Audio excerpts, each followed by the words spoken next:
चिमुकलीवर अत्याचार करून खून करणाऱ्या नराधमाला अटक. जामनेर तालुक्यातील केकत निंबोरा गावात 6 वर्षाच्या बालिकेवर अत्याचार करून तिचा खून केल्याची घटना काही दिवसांपूर्वी घडली होती. या प्रकारामुळे परिसर हादरला होता.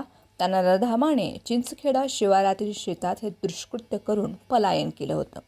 पोलिसांनी तपासाची चक्रे फिरवली आणि त्याची ओळख निश्चित केली. त्यानंतर तो गेल्या काही दिवसांपासून पोलीस पथकाला गुंगारा देत होता. अखेर त्या नराधमाला 20 जून रोजी भुसावळमधून एलसीबीच्या पथकानं बेड्या ठोकल्या. दरम्यान नराधम हा आरोपीला कठोर शिक्षा द्यावी अशी मागणी परिसरातून होत आहे.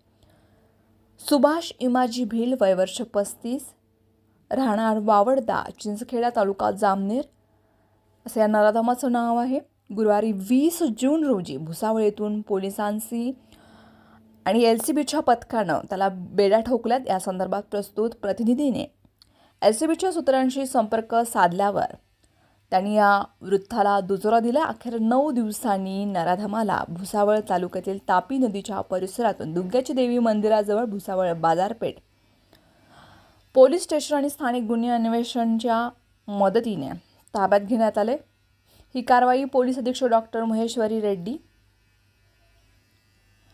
महेश्वर रेड्डी, अपर पोलीस अधीक्षक अशोक नखाते, एलसीबीचे वरिष्ठ निरीक्षक बबन आव्हाड यांच्या मार्गदर्शनाखाली एपीआय विशाल पाटील, कमलाकर बागुल, संजय हिवरकर, भुसावळ बाजारपेठेचे कर्मचारी उमाकांत पाटील, प्रशांत परदेसी, सुरळकर तसेच भुसावळ शहरचे राहुल भुई यांनी केली आहे.